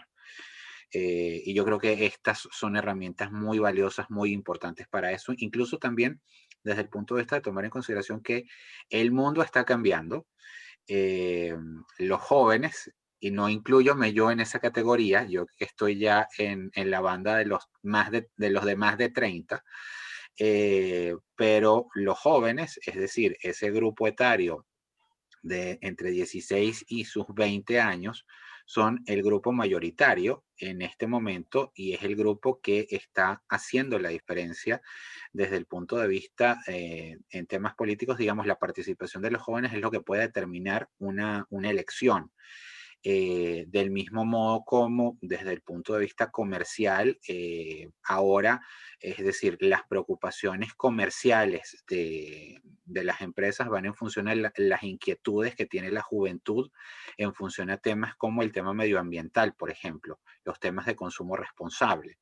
Entonces, a esto tiene que adaptarse el mundo. No son ellos quienes se van a adaptar al mundo, sino que el mundo va a tender a adaptarse a ellos y en ese cambio yo creo que estas herramientas que les responden, que les transmiten información rápida, oportuna, que les haga reflexionar y que les haga cambiar, es fundamental. Gracias, Carlos. Yo creo que sí, debemos llevar la educación, el lenguaje en derechos humanos a todos los niveles y que permee a todas las capas de la población, tanto especialistas como no especialistas, para poder todos empoderarnos de la información que ella tiene y que es muy valiosa para todos, que sepamos y que conozcamos y que manejemos en la palma de la mano. Claudia, Joe, dentro de esas 400 horas de material, ¿hay alguna historia que quisieron haber colocado y que no pudieron por un tema de tiempo, por un tema de espacio, por un tema de privilegiar una historia sobre otra? ¿Hay algo que quisieran, un spin-off, digamos, llamémoslo en términos de historia, que les hubiese gustado manejar? Bueno, sabes que inicialmente el documental iba a ser una película coral, con muchos más personajes y de hecho en los primeros tratamientos, o sea, siempre con la sedimentación como eje central, los niños tenían mucho más protagonismo. Y de hecho, incluso la propia Joaini antes tenía mucho más peso en la película, pero claro, teniendo que elegir, porque bueno, el documental dura 99 minutos y tampoco podíamos hacer una película de 3 horas, pues el antagonismo entre Tamara y Natalie era muy fuerte, entonces hubo que prescindir un poco de escenas, ¿no? De Joaini y de también algunos de los niños, ¿no? Como ya saben, Anabel había hecho anteriormente The Barrel, donde los niños compiten en estos barriles de petróleo cortados por la mitad. A quienes no han visto este cortometraje lo pueden ver gratuitamente a través de la página web de la película, ¿no? www.onceuponatimeinvenezuela.com. Entonces, bueno, sí, obviamente de ahí nos han preguntado que si no podemos hacer una serie o si no podemos hacer una segunda parte, ¿no? De que qué pasó con los habitantes del Congo Mirador.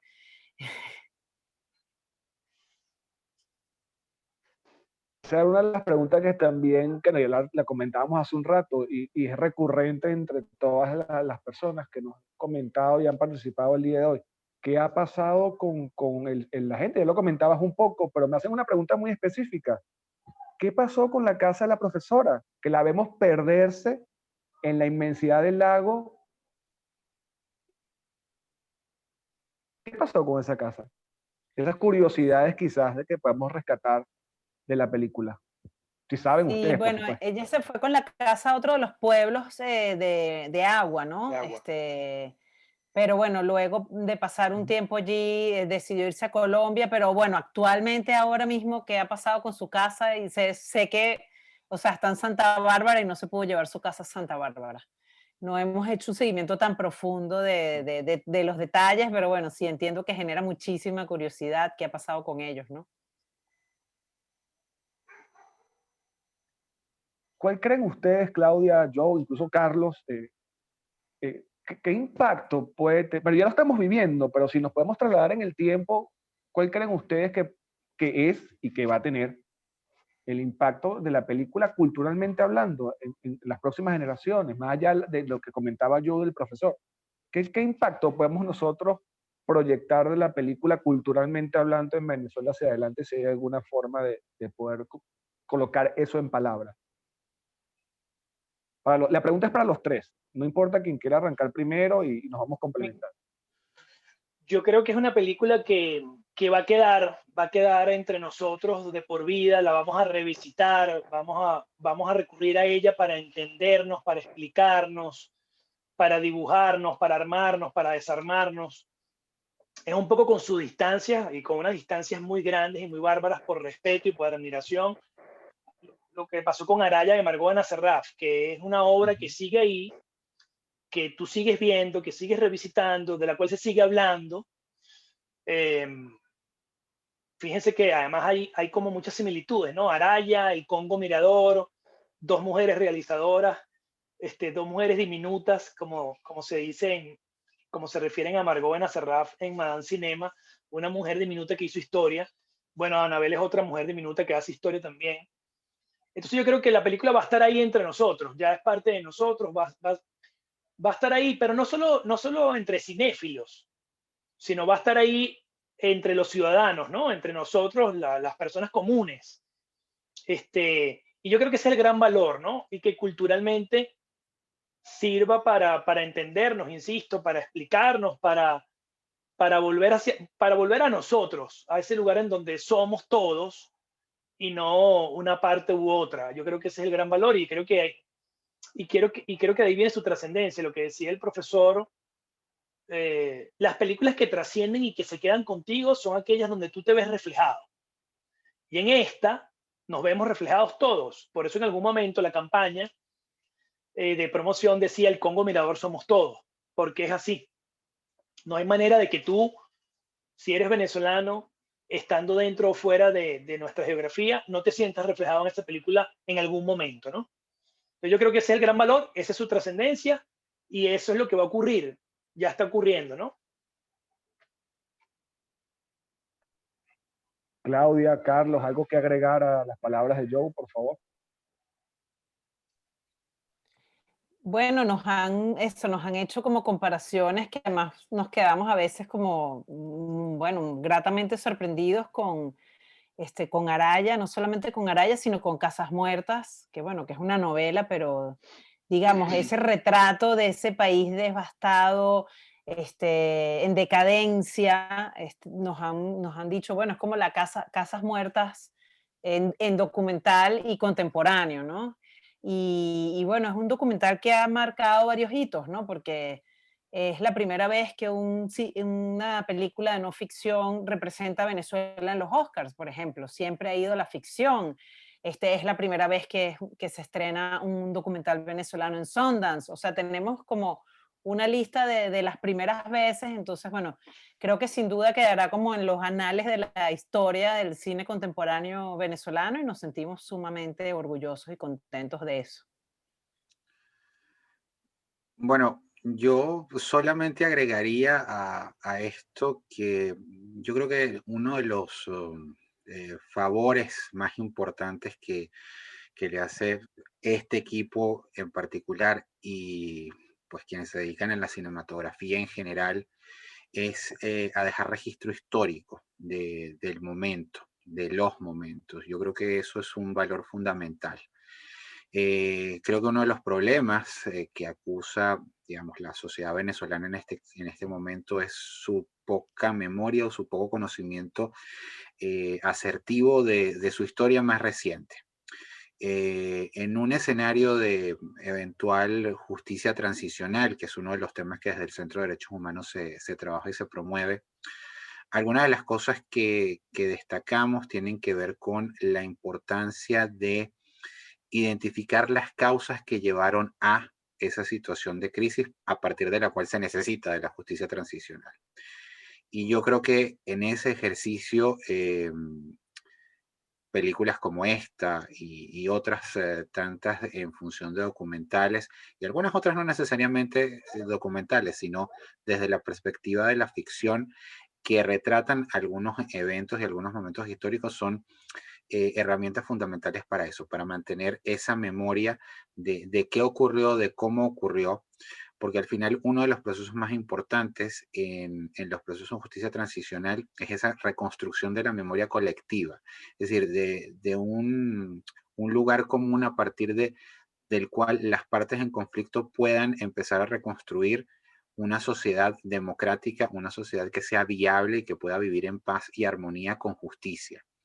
Y esto, pues, por supuesto, pasa por la garantía de no repetición de las graves violaciones a derechos humanos, pero también pasa por hacer justicia frente a esas graves violaciones a derechos humanos, y pasa también por saber qué ocurrió, ese denominado derecho a la verdad como un elemento esencial de los procesos de justicia transicional. Y para ese ejercicio de verdad es necesario y es clave tener memoria histórica, y creo que en eso pues el esfuerzo de Congo Mirador y en general de todos quienes pues hacen un esfuerzo por seguir haciendo y produciendo cine en Venezuela es fundamental.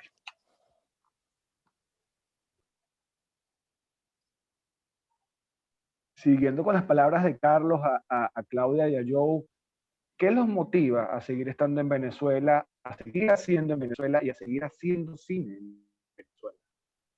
Más allá del hecho de contar historias, que es natural en quienes realizamos, ¿qué más los mueve a seguir estando con sus pies anclados en esta tierra maravillosa? Muy buena pregunta. Yo me la hago todos los días. Claudia, Joe. Bueno, Ok. yo considero que yo viví 10 años afuera y sé lo difícil, ¿no? Que es vivir fuera y ser inmigrante.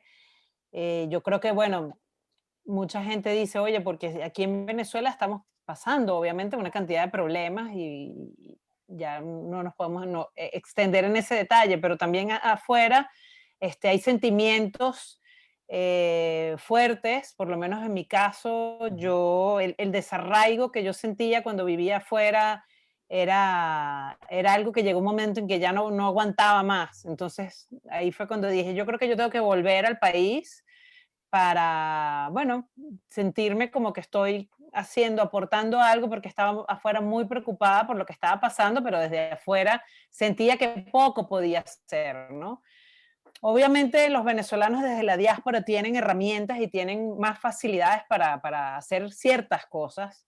Y yo creo que es importante, algo que me une estar aquí es que podemos colaborar con cineastas que están en la diáspora, ¿no? Y servimos como de base, de apoyo, de equipo, como en este caso hemos hecho un muy buen equipo con Anabel y Sepp Bruderman, y por eso tenemos nuevos proyectos andando. Pero es eso, es ser el cable a tierra de muchos que están afuera y quieren seguir contando historias, ¿no? Aunque nosotros también tenemos nuestros propios proyectos que estamos desarrollando. Bueno, yo creo que es un compromiso, ¿no? Con el país, con contar lo que está pasando, documentar lo que está pasando. Joe. Mira, hay un tema de propósito claro que tenemos como casa productora. Hay un tema de propósito claro que tengo yo personalmente y que también tiene Claudia. Yo recuerdo cuando invité a Claudia en el 2013 a que se viniese de Madrid. Yo viví en Barcelona 10 años y me devolví justamente con la intención de fundar 3 Cinematografía para contar nuestras historias, e invité a Claudia. Recuerdo que un día le dije, nos conseguimos en el estreno de Hermano, de la película de Marcel Raskin, que también es miembro de 3 Cinematografía, socio fundador. Y yo me acuerdo que parte de la conversación, porque yo invitaba a Claudia a que se viniese, ¿no? Y que regresase. Y le dije en aquel momento algo así como que esas no son nuestras historias, o sea, las historias que estás contando y de las cuales estás participando, y yo también en aquel momento, no son las nuestras. Y está bien, pero ya, basta, volvamos a contar las nuestras. Y eso es lo que hemos hecho durante 9 años. 3 Cinematografía tiene 9 años. Claudia tiene 7 años liderando el departamento de cine. Y nos hemos enfrascado por tercos, que es la otra condición. Hay un tema de propósito y un tema de terquedad. No hay cineasta que no sea terco. Inclusive no es un asunto de ser bueno o mal cineasta. Si eres cineasta, eres necesariamente terco, está en el ADN. Porque hacer cine no es fácil aquí ni en ningún otro lugar. Aquí es cada vez más difícil, prácticamente imposible. Pero entonces hay un tema de propósito, un tema de terquedad y un tema de contarnos a nosotros mismos a través del cine como expresión artística. Y también eso que dice Claudia es muy importante. Servir de centro neurálgico, de epicentro de nuestra cinematografía para los que están afuera, para los que quieren contar historias que siguen pasando por Venezuela, que siguen siendo venezolanas. Nosotros nos hemos convertido como en ese epicentro para que esas historias tengan un asidero y no se pierdan. Entonces, bueno, básicamente hay un tema, insisto, de terquedad, un tema de propósito y un tema de pulsión, ¿no? Es lo que nos gusta hacer, es lo que sabemos hacer. Básicamente nos gusta hacer películas, nos gusta hacer cine venezolano y en eso estamos, eso es irrenunciable, inclusive si te desplazas, si te mueves, no creo que ese propósito cambie.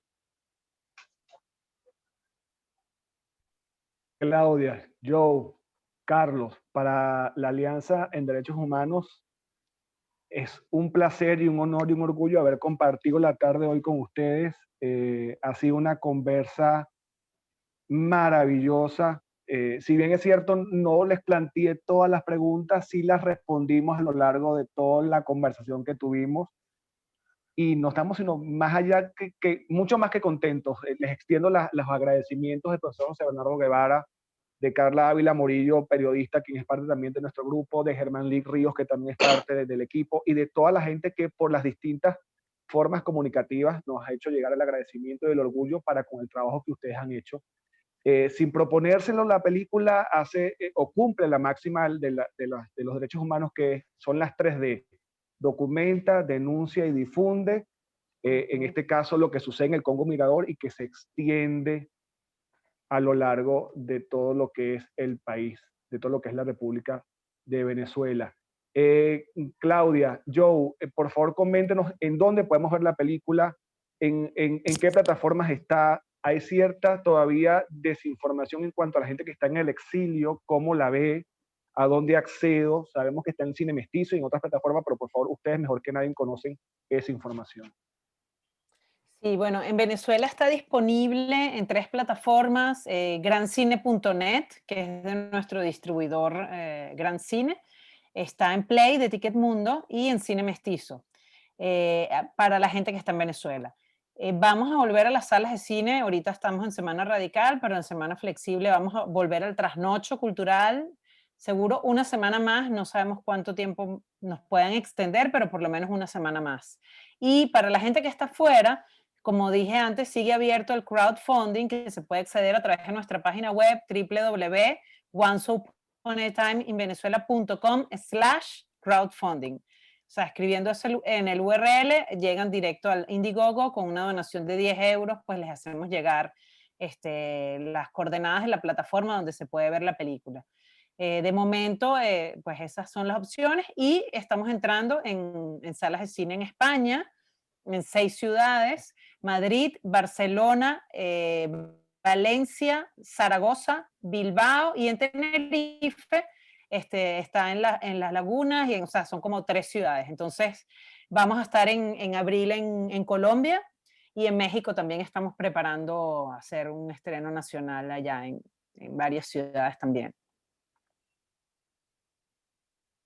¿Algún mensaje que quieran compartir con los cineastas, que tenemos muchos estudiantes escuchando el Cineforo y que lo van a seguir escuchando luego porque esta conversación que está siendo grabada va a ser luego colgada en el canal tanto del Centro de Derechos Humanos de la Católica como en el canal de la Alianza en Derechos Humanos para que el mensaje se multiplique? ¿Qué mensaje le pueden dar a los estudiantes que desean profundamente hacer cine con celulares o sin celulares, con cámara o sin cámara, pero que tienen las ganas de hacerlo? ¿Cuál es el mensaje de ustedes dos que son máximos exponentes en la realización audiovisual en Venezuela, directores y productores destacados? Mira, yo tengo un mensaje muy claro que ese ejercicio de qué le diría el Joe que tiene ahorita 48 años al Joe de 18. Yo le diría a ese Joe Torres lo que le diría al resto de los cineastas jóvenes. Hagan las películas que quieren hacer. Cuenten las historias que quieren contar. No hagan películas para otros si tienen la posibilidad. Y si van a hacer películas para otros, que obviamente como medio de subsistencia, no abandonen sus historias, no abandonen sus películas. Tienen un gran privilegio. Después va a ser muy difícil que cuenten sus historias con la misma mirada, con la misma inocencia, la misma ingenuidad, pero al mismo tiempo la misma libertad y la misma valentía. Eso para mí es fundamental, que si eres un cineasta y eres joven, cuentes tus historias, cuentes tus relatos, cuentes tu película, no te doblegues, no es fácil, pero no te vendas, no importa si es con un celular, no importa si es con una cámara fotográfica y lo vas a contar en fotografías, como la YT de Chris Marker, por ejemplo, no importa la duración, no importa el género, si te gusta el terror, haz terror, si te gusta la comedia, haz comedia, si te gusta la no ficción, haz no ficción, pero no abandones esa oportunidad que tienes ahorita, que la vas a ir perdiendo. La vas a ir perdiendo porque es muy difícil de aprender, de asir, de sostener. Entonces, tienen una grandísima oportunidad porque tienen libertad y tienen desparpajo, tienen juventud. A mí me emociona hablar de esto porque la vas perdiendo por miles de razones que no vienen al caso ahorita. Entonces tienen una gran oportunidad, que abracen lo que quieren contar hasta el final, que no desfallezcan, que eso es lo que tienen que hacer y lo que necesitamos además, no solo los cineastas que ya estamos en otro periodo, sino lo que necesita el país. Sí, bueno, yo les diría Claudia. que vean mucho cine, que lean, que pregunten, que estudien, que se lancen. O sea, las nuevas tecnologías, cuando nosotros comenzamos, pues era mucho más difícil filmar, o sea, era 35 milímetros, 16 milímetros y era todo mucho más complicado. En cambio que ahora con eso, como decía yo, un celular, una cámara de fotos, se pueden hacer muchísimas cosas y es cuestión de experimentar, ¿no? De probar, salió mal, bueno, lo vuelvo a hacer, lo hago de otra manera y sobre todo, hacer cine es una carrera que puede ser a veces un poco ingrata y uno recibe muchos no. O sea, para hacer esta película, incluso con Claudia Pinto, también ucavista, lo contábamos muchísimo, lo que nos decía la gente, como, ay, pero ustedes dos muchachitas tan jovencitas, y ustedes por qué no hacen una película más sencilla, por qué me estás intentando vender esta película. Y cuando la terminamos, la gente se quedaba como, wow, increíble. Claro, eran otros tiempos también, ¿no? Pero como decía yo, los cineastas somos tercos, entonces no desfallezcan, porque uno se consigue muchos nos en el camino. No hay que desmoralizarse porque rechazaron el proyecto en algún sitio. Bueno, entonces, ¿por qué lo rechazaron? Lo planteo, lo vuelvo a hacer, lo reescribo. A lo mejor ese no me sirve para aprender algo sobre mi visión que yo no estaba viendo. Entonces, bueno, es eso, es seguir y darle y darle y darle hasta el final. Indetenibles y siendo tercos hasta más no se pueda. Y tumbando todas las paredes, porque si nos cierran una ventana nos metemos por la puerta, si cierran la puerta nos metemos por la chimenea y así, hasta que logremos hacer la película. Claudia, Joe, ha sido un inmenso placer y las agradecemos profundamente que se hayan tomado el tiempo para estar con nosotros. Sabemos que están en 1000 cosas al mismo tiempo. Recordemos que la directora Anabel no nos pudo acompañar la tarde de hoy por el tema del estreno de la película en España, así que por favor sigan las redes de la película Once Upon a Time in Venezuela, para que se puedan seguir enterando de todo lo que viene con la película, dónde la van a proyectar, en qué localidad, en qué plaza, en qué pueblo, en qué ciudad, para que por favor vaya corriendo a verla tan pronto pueda, tan pronto le dé la posibilidad, vaya y véala, porque no se va a arrepentir, la va a disfrutar, se va a identificar con ella, se va a emocionar con ella y va a reflexionar mucho con ella cuando la vea. Carlos, de parte de todos nosotros, muchas gracias por el apoyo del Centro de Derechos Humanos de la Católica, el apoyo tuyo mensualmente a esto, igual a Argelia, que nos está acompañando por ahí en alguna parte, también está por allí. Algunas palabras finales tuyas, Carlos, por favor, antes de despedir. Gracias, Ricardo. Bueno, desde el Centro de Derechos Humanos de la Universidad Católica Andrés Bello, un gusto poder seguir apoyando las iniciativas de la Alianza por la Educación en Derechos Humanos. Seguimos muy motivados y comprometidos con estas iniciativas como este Cineforo, pero también queremos seguir apoyando ideas como películas como Congo Mirador y la posibilidad de seguir discutiendo sobre estos temas y reflejando los temas de derechos humanos a través de distintas miradas. Desde la línea de educación en derechos humanos, que es la que me corresponde a mí directamente, pues esto es una estrategia fundamental para poder tratar de llegar y llevar el mensaje a la mayor cantidad de personas. Y pues por supuesto, Claudia, Joe, a todo el equipo, o a través de ustedes a todo el equipo de la película, pues agradecerles por esta pieza maravillosa y desearles pues mucho éxito en todas estas otras actividades de reflexión que están planteando y que bueno, cuenten con nosotros desde donde podamos nosotros contribuirles y apoyarles para las reflexiones relacionadas con esta. Y pues también unirme al agradecimiento a Argelia y a Ricardo, que pues han sido artífices de esta reunión de esta tarde. Sí, agradecido siempre por esto. Externo también el agradecimiento a la directora Anabel. Y bueno, cuenten con este espacio, Claudia y yo, para seguir apoyándolos en la difusión de todo lo que es Once Upon a Time en Venezuela.